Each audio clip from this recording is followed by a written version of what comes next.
আমন্ত্রণ জানাচ্ছি দেশ বিদেশের অর্থনীতি ও ব্যবসা বাণিজ্যের খবরাখবর নিয়ে আমাদের নিয়মিত আয়োজন বাণিজ্য অর্থনীতিতে আপনাদের সঙ্গে আছি আমি গোলাম রাব্বি। বাণিজ্য অর্থনীতির এই আয়োজনে আমরা বাণিজ্য অর্থনীতি সংশ্লিষ্ট যত খবর থাকে সেগুলো আপনাদেরকে জানাই, একই সাথে অর্থনৈতিক ক্ষেত্রে ভূমিকা রাখে বিভিন্ন ইন্ডাস্ট্রি নিয়ে কিন্তু আমরা গল্প করি। এবং আমাদের এই আয়োজনে বাণিজ্য অর্থনীতির এবারের আয়োজনে কিন্তু ভিন্ন এক ইন্ডাস্ট্রির একজন অতিথি আমাদের সঙ্গে স্টুডিওতে যুক্ত হয়েছেন। ধরুন আমরা যখন ফেসবুকে স্ক্রল করি অথবা বিটিভির অ্যাপস দেখি বা ওয়েবসাইট দেখি, এই ডিজাইনটাও কিন্তু কেউ করে, তারপরে ব্যাকএন্ডে কোডিং করে আমরা সবার সামনে মোবাইলের মাধ্যমে দেখতে পাই। এই যে ইন্ডাস্ট্রি, সেটিকে বলা হয় ডিজাইনিংয়ের একটা ইন্ডাস্ট্রির একটা বিশেষ ধাপ, সেটি হচ্ছে ইউআই ইউএক্স ইন্ডাস্ট্রি। এই ইউআই ইউএক্স ইন্ডাস্ট্রি আসলে কিভাবে কাজ করে বা কারা আসলে কাজ করেন, দেশের এই অর্থনীতিতে বা জিডিপিতে তাদের অবদান কতটা, এই যে ভিন্ন একটা ইন্ডাস্ট্রিতে বাংলাদেশের তরুণরা গ্লোবাল জায়গায় কতটা প্রভাব রাখছে, এর বিস্তারিত নিয়ে আমরা কিন্তু কথা বলবো। আর এই বিষয়ে কথা বলতে আমাদের সঙ্গে স্টুডিওতে যুক্ত হয়েছেন জনাব আব্দুল্লাহ আল নোমান, প্রধান পরিচালনা কর্মকর্তা ডিজাইন মংস। একই সাথে বাণিজ্য অর্থনীতির আয়োজনে প্রতিদিনের মতো আমাদের কিন্তু অনলাইনেও যুক্ত হবেন অতিথি। অনলাইনে আজকে যুক্ত হবেন জনাব আহমেদ রশিদ লালী, শেয়ার বাজার বিশেষজ্ঞ, প্রাক্তন সিনিয়র সহসভাপতি, ঢাকা স্টক এক্সচেঞ্জ। আরও যুক্ত হবেন জনাব কে এম আখতারুজ্জামান, সভাপতি বাংলাদেশ ফার্নিচার এক্সপোর্টার অ্যাসোসিয়েশন ও চেয়ারম্যান আখতার গ্রুপ, পরিচালক এফবিসিসিআই। বরাবরের মতোই বাণিজ্য অর্থনীতির এই আয়োজনের শুরুতেই আমরা স্টুডিওতে থাকা অতিথির কাছে যাই এবং জনাব আব্দুল্লাহ আল নোমান, আমরা বলছিলাম যে আমরা যখন এই যে বিটিভিতে বসে আছি, বিটিভির অ্যাপস রয়েছে, ওয়েব রয়েছে, আবার সবাই তো এখন হালের জনপ্রিয় সোশ্যাল মিডিয়া ইউজ করি, সেই ক্ষেত্রে এই যে ফ্রন্ট এন্ডের ডিজাইন নিয়ে আপনারা চিন্তা করেন, কাজ করেন, শুরুতেই যদি ইউআই ইউএক্স ইন্ডাস্ট্রিটা আসলে কি, কারণ আমরা সাধারণ যারা আছেন তারা আসলে কি বুঝবেন বিষয়টা নিয়ে, এটি নিয়ে যদি শুরু করি। শিওর, থ্যাংক ইউ আমাকে আজকে এখানে ডাকার জন্য। সো যদি একটু সহজ বাংলায় বলি, ইউআই ইউএক্স জিনিসটা কি, সেটা হচ্ছে যে ধরেন যখন একটা বিল্ডিং করা হয়, একজন আর্কিটেক্ট থাকে পিছে, সে একজন নকশা করে। ওই নকশাটা দেখে দেখা যায় সিভিল ইঞ্জিনিয়ার থাকে অথবা কোনো একজন রাজমিস্ত্রি থাকতেছে, ওরা ওই ডিজাইনটা দেখে বিল্ডিংটা তুলছে।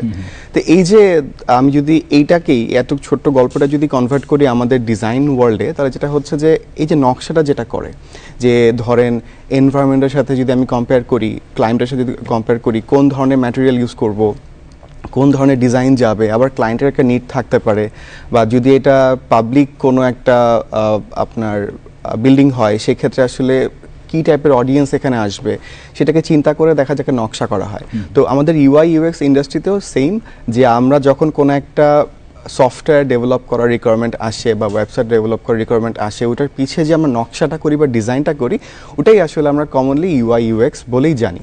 এবং যদি আমি একটু ব্রেক করে বলি যে ইউআই ইউএক্স আসছে কোত্থেকে, এটা বলি 1988-এ ডন নরম্যান নামে একজন সাইকোলজিস্ট আর এবং উনি ডেটা সায়েন্টিস্ট ছিলেন, ডিজাইন অফ এভরিডে থিংস এই বইটাতে উনি ফার্স্টলি এই টার্মটা কয়েন করেন। উনি মেনলি এইচপি, অ্যাপলের ডিজাইনার ছিলেন। এখন মেনলি আসলে উনি কাইন্ড অফ আমাদেরকে অ্যাডভাইজই করেন আমাদের ডিজাইন কমিউনিটিতে। সো সেই 1988 থেকে এই টার্মটা চলে এসেছে, বাট রিসেন্ট টাইমসে যদি আমি বলি, বাংলাদেশে গত 5-6 বছরে এই টার্মটা আস্তে আস্তে পপুলার হয়েছে। এর আগে আসলে গ্রাফিক্স ডিজাইন ছিল বা 3D ডিজাইন ছিল বা অন্যান্য ডিজাইন ইন্ডাস্ট্রি মানে ডিজাইন সেগমেন্টগুলো ছিল। তো এখন এই ইউআই ইউএক্সটা বেশ পপুলার একটা টার্ম, শুধু বিদেশে না, বাংলাদেশেও। সেক্ষেত্রে আমরা বলছিলাম যে মোবাইলের অ্যাপস, তারপর যে কোনো সফটওয়্যার বা ফ্রন্ট এন্ড অর্থাৎ সামনের যে অংশটা থাকে, ওই নকশাটা আপনারা করেন। জি জি। সেই ক্ষেত্রে বাংলাদেশের কত সংখ্যক তরুণ এখন এই ইন্ডাস্ট্রির সঙ্গে জড়িত? আচ্ছা, এটার এক্স্যাক্ট ডেটা হয়তো বা নাই আমাদের কাছে, বাট অ্যাকর্ডিং টু বেসিস আমাদের টোটাল ফ্রিল্যান্সিংয়ে আছে সব মিলিয়ে 10 লাখের মতো তরুণী, এবং এর মধ্যে আইটিতে কানেক্টেড আছে 6.5 লাখ।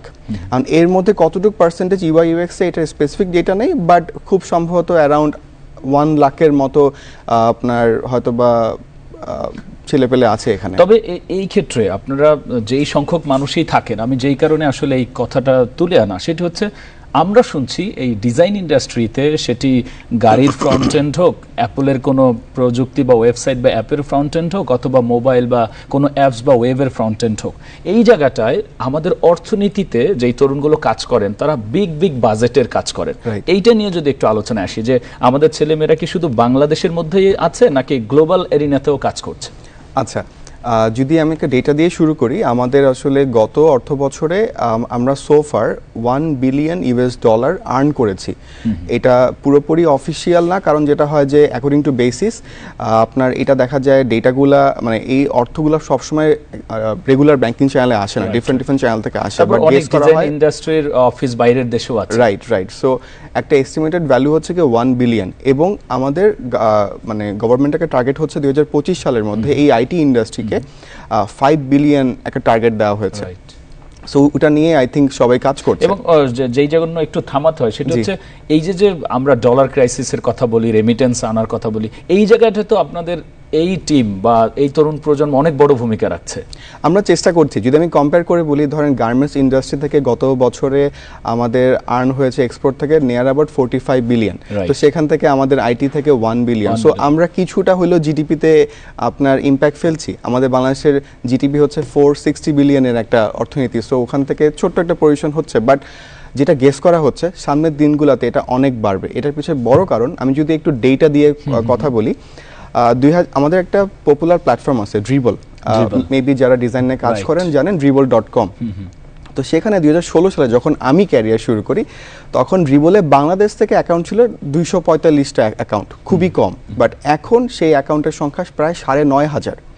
আমি যদি ফাইবার মার্কেটপ্লেসের কথা বলি, টোটাল বাংলাদেশ থেকে, শুধু বাংলাদেশ থেকে ফাইবারে আছে 94,000, মানে 94,000, যেখানে ফাইবার আবার লেভেল 1, 2, 3 আছে। লেভেল 1 মানে ধরেন বিগিনার থেকে একটু, হ্যাঁ, সো লেভেল 1 এর ডেফিনেশন হচ্ছে কি মিনিমাম 10টা প্রজেক্ট করছে, তার মানে সে kind of professional. So level 1 to 3 সম্মিলিত আপনার মানে ফ্রিল্যান্সার হচ্ছে প্রায় 24,000। তার মানে বলা যায় যে বাংলাদেশে এখন এদিকে স্কিলড ওয়ার্কার আস্তে আস্তে আসছে, এবং যদি প্রপার আপনার ট্রেনিং পাওয়া যায় বা যদি প্রপার নার্চারিং হয়, সেক্ষেত্রে এটা অবশ্যই সামনের দিনগুলোতে অনেক ভালো একটা ভূমিকা রাখবে। এবং সবচেয়ে বড় যেটা অর্থনীতিবিদরা সবসময় বলেন যে আপনার এক্সপোর্ট বা আর্নিং এর ম্যাটেরিয়ালস বা প্রোডাক্ট যত ডিফারেন্ট বাস্কেটে রাখা যায়, তত কিন্তু ওই দেশের অর্থনীতি শক্ত হয়।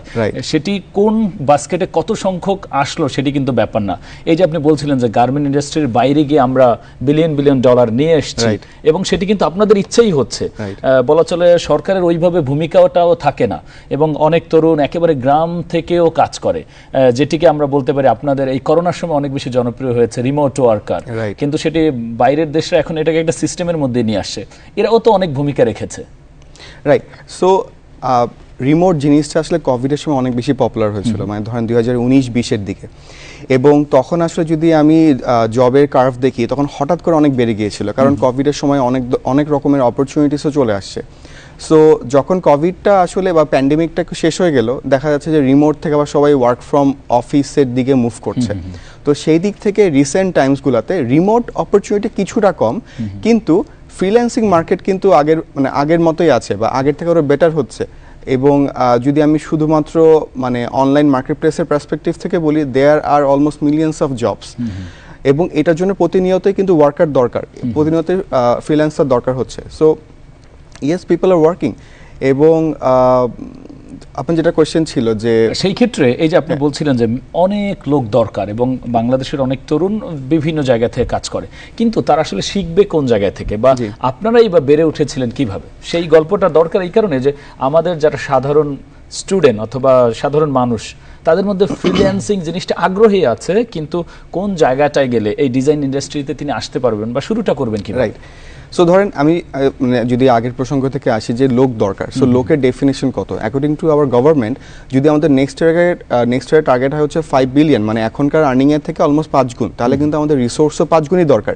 সো এখন আমাদের স্কিলফুল রিসোর্স আছে প্রায় 6.5 লাখ, যেটা কিনা আমাদের আসলে আর 5 গুণ করতে হবে, 30-40 লাখের দিকে নিয়ে যেতে হবে, প্রায় আরো 25 লাখ, আরো অনেক বেশি, কারণ এটাকে $1 ট্রিলিয়ন মার্কেট। যদি আমি অনলাইন মার্কেটপ্লেসের কথা বলি, অ্যাকর্ডিং টু স্কাইকোয়েস্ট, এটা একটা পপুলার ইন্ডিয়ান রিসার্চ ফার্ম, তো ওদের কথা মতে এটা এখন $1 ট্রিলিয়ন মার্কেট, এবং 2030-এর দিকে এটা অলমোস্ট $5.5 ট্রিলিয়ন হয়ে যাবে, তার মানে অলমোস্ট 1 লাখ কোটি। সো যেটা কিনা হিউজ নাম্বার। সো ওই পার্সপেক্টিভ থেকে অপরচুনিটি আছে এবং লোক দরকার। এখন শিখবে কোথায়, বা আমরা কোথা থেকে শিখে এসেছি? সো আমি ক্যারিয়ার শুরু করেছি 2016 সাল থেকে। আমার শুরু হয়েছিল 3D ডিজাইন থেকে। তখন UI UX খুবই আসলে বলবো যে আনপপুলার একটা টপিক ছিল। কিন্তু আমি একটা চ্যালেঞ্জ নিয়েছিলাম, কারণ আমার ইন্টারেস্টের সাথে এটা ম্যাচ হচ্ছিল। পরে আস্তে আস্তে যেটা হচ্ছে যে আমাদের 2018-19-এর দিকে আমি সরকার থেকে একটা ট্রেনিংও করিয়েছি। তখন প্রায় সরকার 2500 স্টুডেন্টকে এই ইউআই ইউএক্স এর উপরে ট্রেনিং দিয়েছিল পুরো বাংলাদেশে। পুরো বাংলাদেশে 64 জেলাতে। আমি প্রায় 2টার মতো ব্যাচের ক্লাস করিয়েছি, প্রায় 60 জন স্টুডেন্টকে আমি মেন্টরশিপ করিয়েছি প্রায় 2 মাস। সো এরকম আমার মত তখন অনেক এক্সপার্টরাই কিন্তু আসলে ট্রেনিং করিয়েছে, যেটার আউটপুট কিন্তু আমরা এখন পাচ্ছি। সে এখন অলমোস্ট 6.5 লাখের মতো আসলে আমাদের বলা যায় যে স্কিলফুল রিসোর্স আছে। এখন আরও শিখবে কোথায়, বা এখনও মার্কেটে বেশ কিছু গ্যাপ। কারণ যখন দেখা যায় আমরা আমাদের কোম্পানিতেও যখন রিসোর্স নেওয়ার চেষ্টা করি, দেখা যায় অ্যাপ্লাই করে 250 জন, বাট ওর মধ্য থেকে স্কিলফুল লোক পাচ্ছি 10 জন, 5 জন, 4 জন। সো এটা কেন? কারণ আসলে মানুষজন শিখতেছে, বাট হয়তো বা এই ইন্ডাস্ট্রিতে টাকা আসছে দেখে সবাই আসতেছে, কিন্তু এইভাবে একটা সৃজনশীল জিনিস শেখা যায় না। একটা পয়েন্ট হচ্ছে আগ্রহ থাকতে হবে, ডিসিপ্লিন থাকতে হবে, একটা ক্যারেক্টার থাকতে হবে, দেন আসলে বলা যায় যে শেখাটা আরো কানেক্টেড হবে। আমরা যদি একটু এই জায়গায় আরেকটা দিকে নেই, সেটা হচ্ছে এই যে ধরেন এই ইন্ডাস্ট্রি নিয়ে কিন্তু নরমালি আমরা যারা পড়ি, ধরেন আপনার সায়েন্স, আর্টস, কমার্স, এখানে কিন্তু খুব একটা আলোচনা হয় না, যেখানে সরকারি জব নিয়ে আলোচনা হয়। সেই জায়গাটায় প্রত্যেকটা ফ্যামিলি কিন্তু একটু চিন্তায় থাকে যে ছেলেটা ফ্রিল্যান্সিং করবে, ডিজাইন ইন্ডাস্ট্রিতে যাবে, আর বাবা মাদের বা সিনিয়রদের কিন্তু এই বিষয়ে অত নলেজও নাই। সেই ক্ষেত্রে আপনার কি কোনো বাধা এসেছিল যে আপনি ওই ইন্ডাস্ট্রিতে যাচ্ছেন, বা অনুপ্রেরণাটা কোন জায়গা থেকে? আচ্ছা, সো আমার আসলে আগ্রহ থেকে আসা, আমার ফ্যামিলি থেকে ওরকম করে কোনো বাধা আসেনি কখনোই। তবে আশেপাশে লোকজনদেরকে বলতে শুনেছি, ইভেন আমার আত্মীয় স্বজন থেকে এসেছে যে তুমি প্রোগ্রামিং শিখো, তুমি জাভা শিখো, তুমি হচ্ছে গিয়ে সফটওয়্যার ইঞ্জিনিয়ার হও। বাট আমার নিজেরও কম্পিউটার সায়েন্স নিয়ে পড়া ছিল, কিন্তু আমার আসলে প্রোগ্রামিংটা একটু ওরকম ভালো লাগতো না, কারণ আমি একটু ক্রিয়েটিভ মাইন্ডসেটেড ছিলাম, বা আমার কাছে ডিজাইন করতে বা গ্রাফিক ডিজাইন করতে খুব ভালো লাগতো। তো ওই পার্সপেক্টিভ থেকে যেটা হয়েছে যে আমি পরবর্তীতে চ্যালেঞ্জ ছিল, বাট ওগুলোকে আমি পাত্তা দিইনি। আমি জানি যে ফিউচার ভালো। ইভেন 2022 সালে যখন আমি ইনডিড, একটা খুব পপুলার ইউএস এর একটা প্ল্যাটফর্ম, তো আমি তখন দেখছিলাম যে ধরেন প্রায় 2.5 লাখ জব ছিল সফটওয়্যার ইঞ্জিনিয়ারিং এ, অলমোস্ট 2.5 লাখ জব ছিল ইউআই ইউএক্স এ। তার মানে আসলে ইউআই ইউএক্স ওভার টাইম এখন বেশ একটা স্ট্রং পজিশনে আসছে। কিন্তু একটু যদি আমরা ক্রিটিসিজমের দিকে যাই, যে ধরুন আপনি সরকারি ওয়েবসাইট দেখেন, বেসরকারি অনেক ওয়েবসাইটও দেখেন, ধরুন আমরা যখন ফেসবুক ইউজ করি, মনে হয় কি এই জিনিসটা আমি চাচ্ছিলাম, সেটা রিঅ্যাক্ট হোক, কমেন্ট হোক, রিপ্লাই হোক, যেটাই হোক, কিন্তু আমরা আমাদের দেশের ওয়েবসাইটগুলো ওই রকম খুব বেশি ফ্রেন্ডলি পাই না। এইটাই কি আসলে ইউআই ইউএক্স ডিজাইনারের কাজ? না, মানে ফ্রেন্ডলি করাটাই তো আসলে ইউআই ইউএক্স ডিজাইনারের কাজ। যেটা হয় যে মানে পাশ্চাত্যে যেটা আজকে হচ্ছে 10 বছর পরে আসলে বাংলাদেশে হয়, একটা ট্রেন্ড আছে, কিন্তু ওইটা আসলে এখন একটু স্পিড আপ হচ্ছে। এখন গভর্নমেন্ট এন্ডেও বেশ কিছু যেটা সব নিউ সাইট আসে, লাইক freelancer.gov.bd, কম্পারেটিভলি অন্যান্য ওয়েবসাইটের লেআউটের থেকে একটু বেটার ওয়েবসাইট। সো এখানে ইয়াং লোকজন আসছে, পলক ভাইয়া এসেছেন, উনি বেশ বলবো যে এই প্রোগ্রেসিভ মাইন্ডসেটের। সো ওই ডিজাইনের দিকে, ইভেন জিপি অ্যাক্সেলারেটরের যে প্রোগ্রামগুলো হয়, এখানেও কিন্তু ওরা স্টার্টআপদের ঠিকই খোঁজে, বাট ওই ইউআই ইউএক্স বা ডিজাইন থেকেও কিন্তু দেখা যায় যে মেন্টর বা আপনার একজন কিন্তু প্যানেলে থাকে, যে কিনা আসলে ইউআই ইউএক্স এর পার্সপেক্টিভ থেকে বলে। সো গভর্নমেন্ট বা আমাদের লোকালি যদি আমি বলি, আমাদের এই একটা বলা যায় বিবর্তন হচ্ছে, একটা ডিমান্ড আসছে। আমরা গ্লোবাল এন্ডে বাংলাদেশি তরুণদের আরো কি সুযোগ সুবিধা আছে সেগুলো নিয়ে আলোচনায় ফিরবো। আমরা একটু আমাদের সঙ্গে অনলাইনে যুক্ত হয়েছেন, আমরা আবারও আলোচনায় ফিরবো। জনাব আব্দুল্লাহ আল নোমান, প্রধান পরিচালনা কর্মকর্তা, ডিজাইন মঙ্কস। আমরা বলছিলাম যে পুরো ইন্ডাস্ট্রিতে আসলে তরুণরা কিভাবে ভূমিকা রাখছে, সেক্ষেত্রে আমরা বলছিলাম আলোচনায় আসবো যে বাংলাদেশে থেকে গ্লোবালে কাজ করছে, সেই ক্ষেত্রে এই ভূমিকাটা বা ইম্প্যাক্টটা সোসাইটিতে কেমন পড়ছে? আচ্ছা, সো কোভিড টাইমসে বোধহয় বাইরে কাজ করেন। জি আমরা সো ওই পার্সপেক্টিভ থেকে যদি বলি যে কোভিড টাইমসে রিমোট অপরচুনিটি অনেক এসেছিল, এখন রিমোট অপরচুনিটি একটু শেকি হয়ে গিয়েছে, বাট ফ্রিল্যান্সিং মার্কেটে যেটা হয় যে Upwork, Fiverr, people per hour, এরকম বেশ কিছু প্ল্যাটফর্ম আছে, এখানে কিন্তু আসলে বাহির থেকেই কাজ আসছে। সো এবং ওই কাজগুলো কিন্তু আমাদের তরুণরাই করছে বা আমরাই করছি। আমি যদি একটা ছোট স্ট্যাটিস্টিক্স বলি, আমরা অ্যাজ এ মানে ফ্রিল্যান্সিং মার্কেট প্লেসগুলোতে আপনার লেবার প্রোভাইডিংয়ের দিক থেকে সেকেন্ডে আছি পুরো বিশ্বের মধ্যে। আমরা অলমোস্ট পুরো বিশ্বে যদি 100% হয়, আমরা 16% প্রোভাইড করি বাংলাদেশ থেকে। ফার্স্টে আছে ইন্ডিয়া, ওরা প্রোভাইড করছে 24%। এবং বাট আর্নিংয়ের দিক থেকে আমরা কিন্তু আছি 8, মানে পুরো বিশ্বে আর্নিং আছে 8। ফার্স্টে আছে ইউএসএ, ইউকে, পাকিস্তান, আমাদের উপরে আছে ইন্ডিয়া।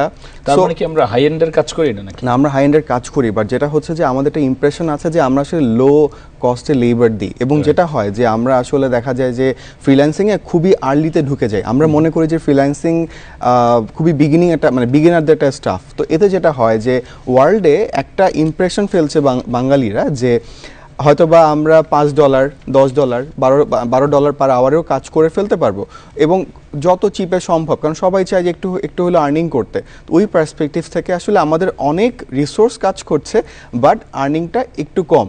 বাট আমি বলবো যে এটা আসলে দিন শেষে বা ওভার টাইম এটা আস্তে আস্তে ইমপ্রুভ হবে।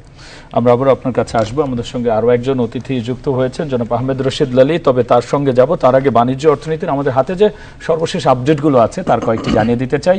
বাংলাদেশকে ৩,৮৬৯ কোটি টাকার বাজেট সহায়তা দিচ্ছে ফ্রান্স।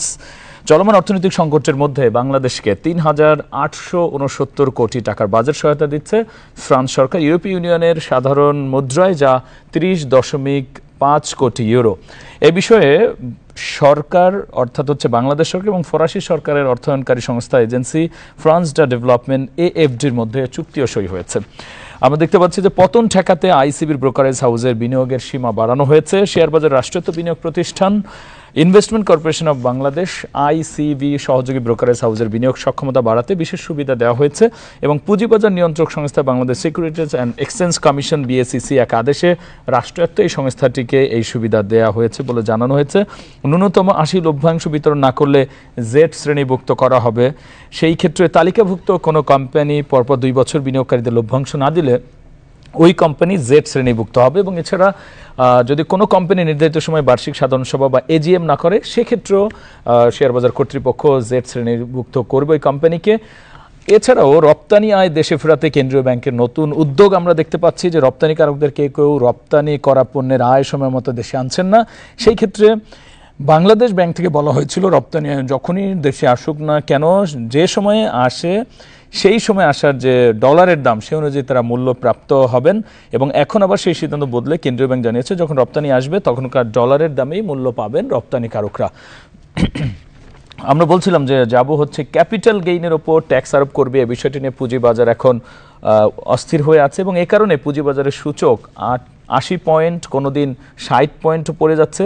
আর এটার একটা সমাধান হওয়া উচিত বলে বলছেন বিশেষজ্ঞরা। আর এই বিষয়টি নিয়ে আমরা মত নিব জনাব আহমেদ রশিদ লালীর কাছে, যিনি শেয়ারবাজার বিশেষজ্ঞ, প্রাক্তন সিনিয়র সহসভাপতি, ঢাকা এক্সচেঞ্জ।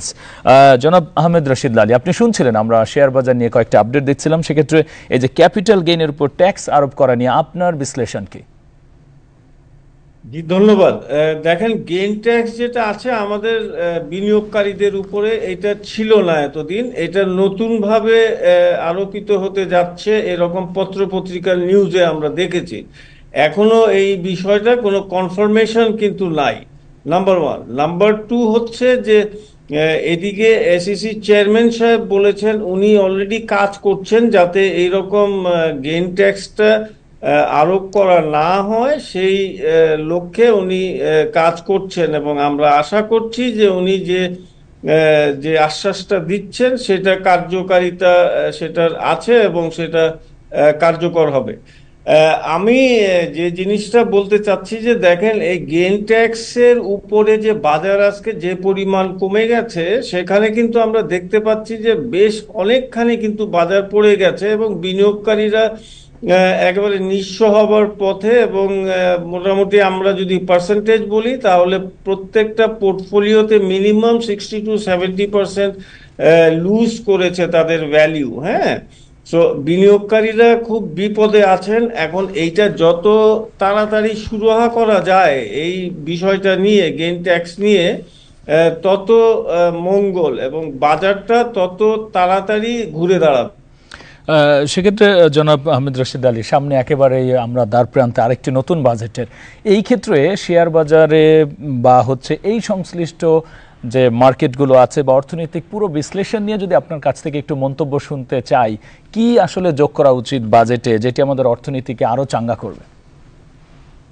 দেখেন, বাজেটে আমরা অনেক কিছু করতে পারি। আমরা সব সময় যে ট্যাক্স কমাবার কথা বলি, সেটাও যেমন প্র্যাকটিক্যাল না, আবার সব সময় ট্যাক্স বাড়ানোর কথা বলি সেটাও প্র্যাকটিক্যাল না। আমার কথা হচ্ছে যে কয়েকটা জিনিস দেখেন, আপনি বিদ্যুতে যে ক্যাপাসিটি চার্জ দিচ্ছেন, আমার প্রয়োজন 14,000 কোটি মেগাওয়াট, সেখানে আমার 26,000 মেগাওয়াট প্রায় এরকমই আমার বিদ্যুৎ উৎপাদন ক্ষমতা আছে।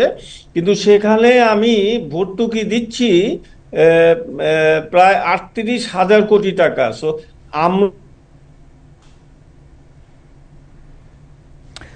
আমরা বোধহয় নেটওয়ার্কে তাকে এখন টেকনিক্যাল কোনো একটা কারণে পাচ্ছি না। আমরা আবারও আলোচনায় ফিরছি। আমাদের সঙ্গে আছেন জনাব আব্দুল্লাহ নোমান, প্রধান পরিচালন কর্মকর্তা ডিজাইন মংস। সেক্ষেত্রে যারা নতুনভাবে আসলে এই ডিজাইন ইন্ডাস্ট্রিতে আসতে চান তাদের জন্য আসলে কি কথা, এবং সেই ক্ষেত্রে আমরা আসলে কি করতে পারি? তবে তবে আমরা আবার তাকে কানেক্ট করতে পেরেছি। আমরা আবারও জনাব আহমেদ রশিদ লালির কাছে যাচ্ছি, তারপরে আবার আপনার এই বক্তব্যে আমরা শুনবো। জনাব আহমেদ রশিদ লালি, আপনাকে আবার আমরা পেয়েছি। আপনি যদি যেই জায়গায় ছিলেন ওই জায়গা থেকে আবার বক্তব্যটা টানেন। জি, আমি যেটা বলতে চাচ্ছিলাম যে আমাদের শিক্ষা ব্যবস্থায় যে বাজেটটা যত কম, এটা পৃথিবীর অন্যান্য দেশে কিন্তু এত কম বাজেট না। আবার আরেকদিকে দেখেন, মেডিকেলেও কিন্তু অনেক বাজেট। এই বিষয়টা যখন আমরা বলি তখন কিন্তু আমাদেরকে শুনতে হয় যে এটা কত ভর্তুকি দিব, সে এখানে টাকা আসবে কোত্থেকে। আমার কথা হলো যে দেখেন, আমরা যে ক্যাপাসিটি চার্জ দিচ্ছি, আমাদের 13,000 মেগাওয়াট দরকার, সেখানে আমরা প্রোডাকশন ক্যাপাসিটি কিন্তু আছে প্রায় 26,000 মেগাওয়াট। সো এই যে একটা ডিফারেন্স আছে, সেখানে কিন্তু আমরা ক্যাপাসিটি চার্জও কিন্তু দিচ্ছি, সেটারও পরিমাণ প্রায় 38,000 কোটি টাকা। তো এই টাকাগুলো যদি আমরা শিক্ষার দিকে দেই, আমরা যদি এই ক্যাপাসিটি চার্জ না দিয়ে যদি শিক্ষায় সেই টাকাটা দেই, মেডিকেলে সেই টাকাটা দেই, তাহলে কিন্তু আমাদের জনগণের উপকার হবে, নাম্বার ওয়ান। সেটা আমি চাই যে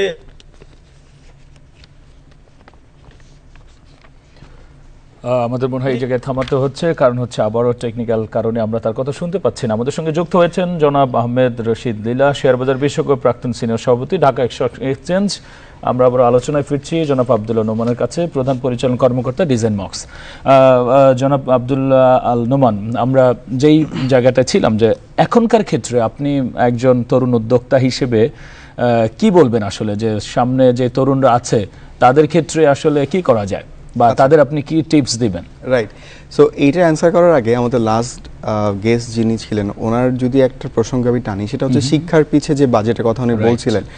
আমি যদি বলি যে বাংলাদেশ এখন বেকারের সংখ্যা কীরকম, অলমোস্ট কিন্তু প্রায় 40 লাখসের কাছাকাছি।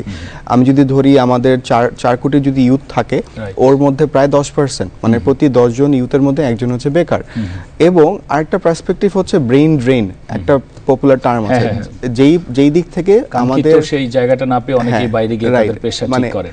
বাংলাদেশ কিন্তু এশিয়ার মধ্যে সপ্তম একটা কান্ট্রি, মানে আপনার মানে ওর্সের দিক থেকে, যাদের দেশ থেকে লোকজন আসলে থাকতে চায় না, ইয়াং তরুণরা যারা। এখন দেখেন, আমরা সরকার হয়তোবা ইনভেস্ট করে পাবলিক ইউনিভার্সিটিতে পড়িয়ে এদেরকে হয়তোবা স্কিলফুল করছে বা নলেজেবল করছে, এরপর যেটা হচ্ছে ওরা পর্যাপ্ত সুযোগ সুবিধার অভাবে দেশের বাইরে চলে যাচ্ছে। তো এই দিক থেকে ফ্রিল্যান্সিং মার্কেট কিন্তু একটা এনাফ পটেনশিয়াল রাখতে পারে। কীরকম, যদি আসলে আমরা শুধু ঢাকা না, ঢাকার বাহিরেও যদি এনাফ আসলে ইনফ্রাস্ট্রাকচার বিল্ড করতে পারি, ফর এক্সাম্পল ইন্টারনেট, লোডশেডিংয়ের যে ইস্যুগুলো, যদি এগুলো আসলে মিটিগেট করা যায়, তাহলে আমাদের ছেলেপেলেরা মানে অ্যাটলিস্ট জব পাচ্ছি না এই ফ্রাস্ট্রেশনে থাকবে না। কারণ ট্র্যাডিশনাল জব আসলে কিন্তু লিমিটেড। আমাদের যদি শিক্ষা ব্যবস্থা এরকমই থাকে যে আমাকে ট্র্যাডিশনাল জবের জন্য প্রিপেয়ার করা হবে, তাহলে কিন্তু আসলে এটা ওভারঅল আমাদেরই লস, আমাদের ওভারঅল জিডিপিতে ইমপ্যাক্ট করবে না, সীমিত। রাইট, পর্যাপ্ত দিতে পারবে না। রাইট। ধরুন এই যে 6.5 লাখ তরুণ আপনার ফ্রিল্যান্সিং করছে, এরা যদি জব ফিল্ডে আসতো, যদি ট্র্যাডিশনাল হোয়াইট কলার জব করতো, তাহলে কি হতো? তাহলে কিন্তু আমাদের এইটা স্কোপ ক্রিয়েট করতে হতো, রাইট? সো এই জিনিসটা মানে আসলে শেখার তো অনেকগুলো ওয়ে আছে, বাট আমি বলবো যে ইনফ্রাস্ট্রাকচার ওয়াইজ এটা ইমপ্রুভ করা উচিত বা এদিকে আমাদের কনসেন্ট্রেশন করা উচিত। আমি নিচ থেকে উপরের দিকে আসছি। আরেকটা জিনিস হচ্ছে যে আমাদের ঢাকা কেন্দ্রিক সব কিছু। সো আমরা যেটা বিশ্বাস করি, ইভেন ডিজাইন মাংসেও আমরা বিলিভ করি যে আসলে রিমোট, মানে আমরা শুরু থেকে রিমোট, আমাদের কোম্পানির বয়স 2 বছর হয়েছে, আমাদের এখন টিম সাইজ প্রায় 20 জন প্লাস। আমাদের এখানে বিভিন্ন জেলা থেকে লোকজন কাজ করে, চাঁপাই থেকে কাজ করে, সিলেট থেকে কাজ করে, বরিশাল থেকে কাজ করে। এটার পেছনে কারণটা কি? কারণটা হচ্ছে যে আমরা এনকারেজ করি যে শুধু ঢাকা না, ঢাকার বাইরে থেকে যদি আমাদের সাথে কানেক্টেড হয় তাহলে যেটা হচ্ছে ওরাও এনকারেজ হচ্ছে। প্লাস যারা তরুণ উদ্যোক্তা আছে আমিও ওদেরকে কাইন্ড অফ রিকোয়েস্টই করব যে যদি সম্ভব হয় ঢাকা কেন্দ্রিক না চিন্তা করে ঢাকার বাইরে যাওয়া, গিয়ে বা ধরেন বিভাগীয় শহরে গিয়ে চিন্তা করা। উদ্যোক্তা হওয়ার আগেও অনেক বড় বড় কোম্পানিতে চাকরি করেছেন, একই সাথে দেশে থেকে বাইরেও চাকরি করেছেন। আপনারা কোম্পানি ডিজাইন নিয়ে বা স্পেসিফিক ইউআই ইউএক্স নিয়ে নতুন আপনারা জায়গা শুরু করেছেন। সেই ক্ষেত্রে যখন আমাদের দেশের তরুণরা দেশে থেকে দেশের বাইরে কাজ করেন বা বড় বড় বিদেশি গ্লোবাল কোম্পানি বাংলাদেশে কাজ করেন, তারা আসলে কিভাবে নেয় বাংলাদেশি তরুণদের মেধা, যোগ্যতা, দক্ষতাকে? এখানে আসলে কোনো ডাউটই থাকে না, কারণ তারা ওরকম করে নিজেদেরকে প্রুফ করেই যাচ্ছে। কারণ বাহিরে একটা এজেন্সি বা বাহিরে একটা কোম্পানি যখন আমাদেরকে নিচ্ছে, অনেক রকমের স্ক্রিনিংয়ের থ্রুতেই কিন্তু আমরা যাচ্ছি। সো আমরা অনেককে বিট করেই যাচ্ছি আসলে, তো ওখানে আসলে কোনো ডাউট নাই এবং আমরা ওই দিক থেকে আমরা এই গল্পটা আবারও শুনবো। তবে তার আগে আমাদের জনাব আহমেদ রশিদ লালী একটু আগে আমাদের সঙ্গে অনলাইনে যুক্ত হয়েছিলেন, আমরা আবারও তার কাছে যেতে চাই। জনাব আহমেদ রশিদ লালী, আপনি যেই বক্তব্যটায় ছিলেন সামনে যদি সংক্ষেপে একটু সেই জায়গাটা থেকে শেষ করেন। জি, আমি আরেকটা পয়েন্টে যেতে চাচ্ছি। ওই বক্তব্য তো মোটামুটি শোনা হয়ে গেছে। সেটা হলো যে আমাদের ট্যাক্স নেট কিন্তু বাড়াতে হবে। বাংলাদেশে কিন্তু প্রত্যেকটা শহরে যে ছোট ছোট দোকান আছে, সেখানে যদি আপনি বাৎসরিক 2000 টাকা করেও তাদের কাছ থেকে ট্যাক্স কালেকশন করতে পারেন। এখন কি হচ্ছে, যারা ট্যাক্স দিচ্ছে তাদের উপরেই আবার 3 বছর পুরান ফাইল খুলে ওনারা ট্যাক্স আদায় করতে চান। প্রত্যেকটা ব্যবসায়ীর কিন্তু এই একটা কমপ্লেন যে 3 অ্যাসেসমেন্ট হয়ে গেছে, ট্যাক্স পেড হয়ে গেছে, সার্টিফিকেট ইস্যু হয়ে গেছে ট্যাক্স ডিপার্টমেন্ট থেকে, তারপরেও 3 বছর 4 বছর আগের ফাইলগুলা ওনারা খুলে টান দেয়। আমার কথা হলো যে এবছর যেহেতু 8 লক্ষ কোটি টাকার বাজেট এবং এনবিআর এর রেভিনিউ কালেকশন টার্গেটটা হলো 420 লক্ষ কোটি টাকা, তো সে জায়গায় আমরা ট্যাক্স নেট না বাড়িয়ে এই যারা ট্যাক্স দিচ্ছে ওদের উপরে যদি প্রেসার দেই, তাহলে মানে আমার কাছে মনে হয় যে এটা ট্যাক্স কালেকশন সেই রেভিনিউটা সেই অর্থে আনাটা ইজ ভেরি ডিফিকাল্ট। 4,20,000 কোটি টাকার revenue collection will be next to impossible. জনাব আহমেদ রশিদ লালী, আপনাকে অসংখ্য ধন্যবাদ আলোচনায় যুক্ত হওয়ার জন্য। আমরা যেই জায়গাটা ছিলাম জনাব আব্দুল্লাহ নোমান, সেই জায়গা থেকে আমরা যদি একটু আলোচনায় আবার ফিরি যে আপনারা তো দেশেও কাজ করেছেন, দেশের বাইরেও কাজ করেছেন, আবার এখনও অনেক বিদেশি প্রজেক্ট আপনারা দেশে বসে করেন, সেই ক্ষেত্রে তাদের আসলে কিভাবে হ্যান্ডেল করেন? আচ্ছা, এখানে মেইন যে ব্যাপারটা থাকে সেটা হচ্ছে কমিউনিকেশন আর হচ্ছে ট্রান্সপারেন্সি। সো আমাদের এখানে মেইন যেটা আমাদের বলবো যে স্ট্রেংথ, সেটা আসলে আমরা অলওয়েজই ট্রান্সপারেন্ট থাকি আমাদের ক্লায়েন্টদের সাথে, আমরা কি করছি, কিভাবে কাজ করছি, প্লাস আমরা অলওয়েজই চেষ্টা করি ক্লায়েন্টের গ্রোথ কীভাবে হবে। যখন আসলে আপনি ওর সাথে জাস্ট অ্যাজ এ এমপ্লয়ি না, জাস্ট অ্যাজ এ পার্টনার হিসেবে ডিল করতে পারবেন। লেটস সে পার্টনারের ডেফিনেশন কি, যে আসলে ওর ভালো হোক খারাপ হোক আই উইল গাইড।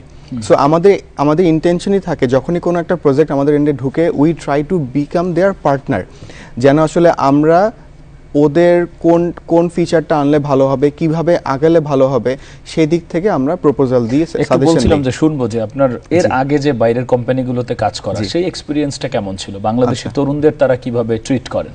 আচ্ছা, আমার আসলে কর্পোরেটে কাজ করা হচ্ছে প্রায় 8 বছর।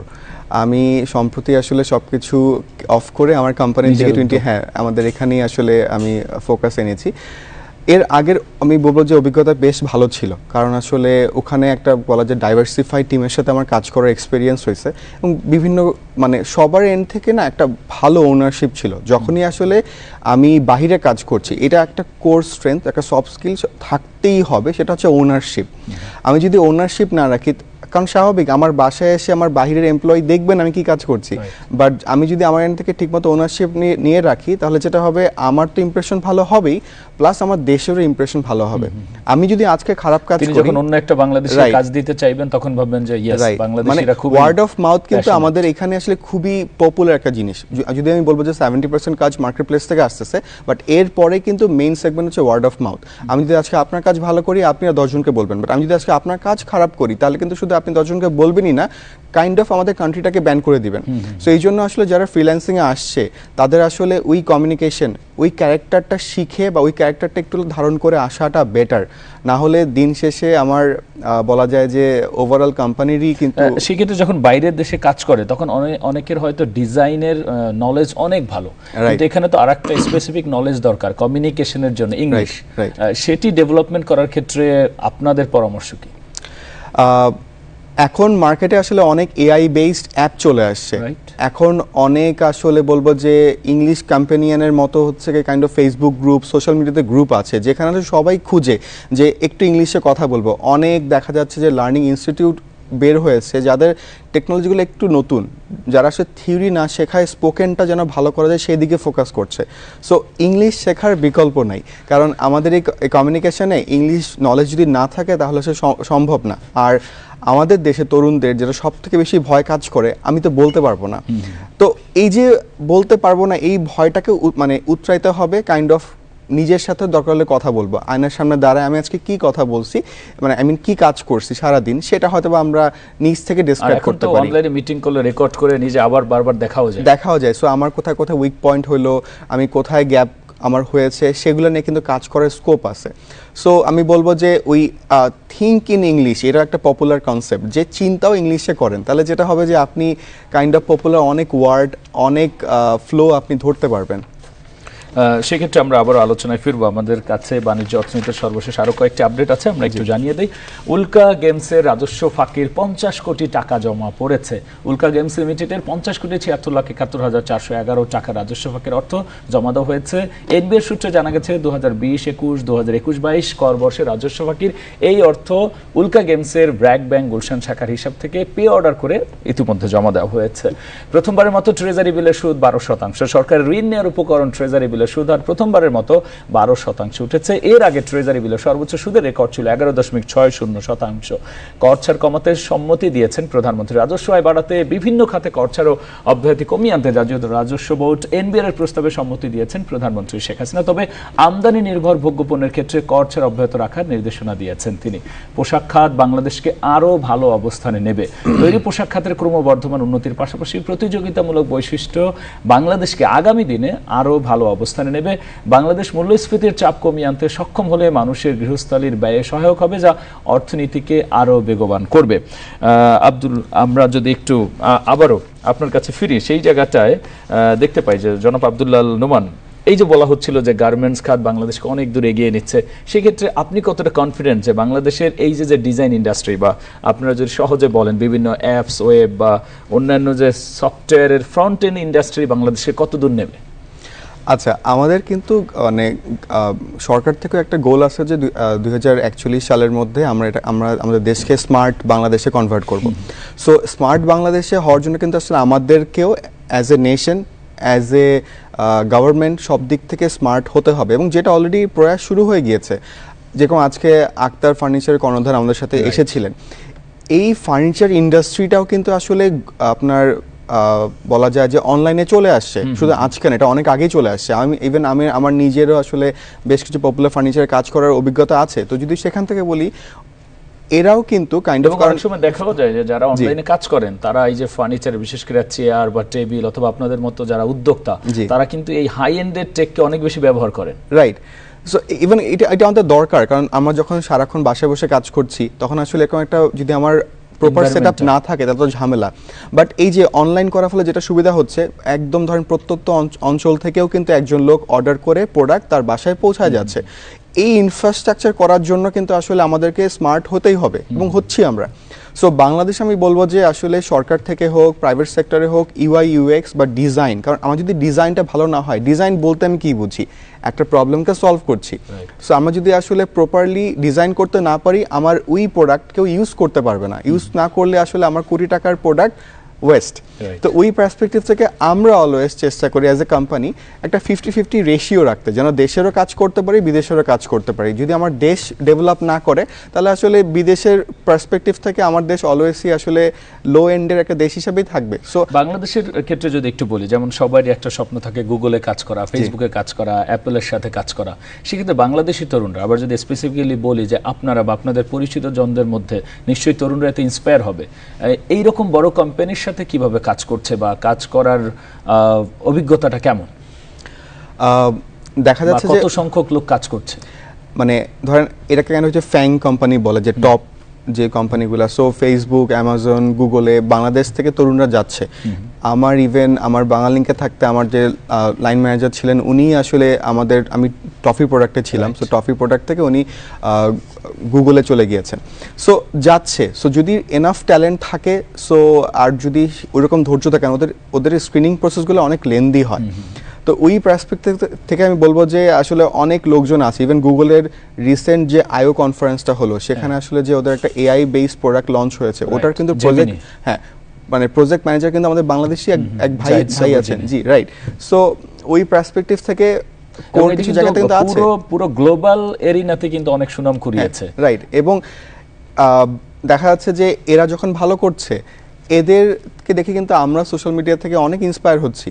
সো গুগল, ফেসবুকে যে যেতেই হবে এটা কোনো মানে এইটাই গোল না আসলে, বাট ব্যাপারটা হচ্ছে যে ধরেন ওরা কিভাবে কাজ করে, ওদের ইনফ্রাস্ট্রাকচারটা যদি আমরা দেখি কিছু একটা লার্নিং নেই, এটা ওভারঅল আমাদের অ্যাজ এ নেশন হেল্প করবে। এবং একই সাথে তো ওদের বরং কোম্পানিকে বিট করার মতো অনেক ডিজাইন কোম্পানি তো বাংলাদেশে ডেভেলপ হয়েছে, এবং আপনারাও তো অনেক গ্লোবাল কোম্পানির সাথে কাজ করেন।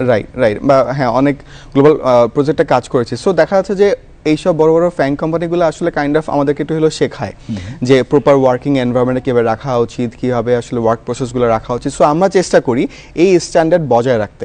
সো আমরা স্টার্ট আপ ধরেন আমরা young, but we are trying our best. তো যেন আমাদের রিসোর্স যারা আছেন এখানে, তারা যেন একটা বেস্ট ওয়ার্কিং এনভায়রনমেন্ট পায়। কারণ আমরা যেটা বিলিভ করি যে ওই গদবাঁধা মানে এমপ্লয়ীদেরকে সবসময় চোখে চোখে রেখে মনিটর করে আমরা এই পলিসিতে যেতেই চাই না। আমরা চাই ওরা এনাফ ওনারশিপ নেবে, যেন ওরা এনাফ ফ্রিডম পাবে, এবং যেন আসলে ওরা ওদের মতো করে ওই ক্রিয়েটিভ কাজগুলো করবে। আমরা যদি একটু ওই জায়গাটায় আসি, দেখা যায় বাংলাদেশের একটা মেন্টালিটি হচ্ছে আপনার সফটওয়্যার ডেভেলপ করতে হবে অথবা ইউএক্স ডিজাইন করতে হবে। কিছু সময় আগেও, এখন অনেকটা চেঞ্জ হয়েছে, যে বাইরের কোম্পানি দিয়ে করব। বাংলাদেশে কতটা ছেলে মেয়ে ডেভেলপ হয়েছে বা ইন্ডাস্ট্রিটা ডেভেলপ হয়েছে যে না, বাইরে টাকা না পাঠিয়ে এখানেই করা সম্ভব? আমি বলবো যে এটা এখন অনেকটাই চেঞ্জ হয়ে গেছে। আমাদের রিসেন্টলি বেশ কিছু টেলকোর সাথেও আমাদের পিচ করার এক্সপিরিয়েন্স হয়েছে, কাজ করার এক্সপিরিয়েন্স হয়েছে। যদি আমি ওই পার্সপেক্টিভ থেকে বলি, এমএনসিরাও এটাতে এখন কনভিন্সড যে বাংলাদেশে কোয়ালিটিফুল রিসোর্স আছে। এখানে থামাতে হচ্ছে। এই ছিল আমাদের আজকের বাণিজ্য অর্থনীতির বিশেষ আয়োজন। পরবর্তী প্রোগ্রাম দেখার আয়োজনে আমন্ত্রণ জানিয়ে শেষ করছি এখানে। ধন্যবাদ সবাইকে।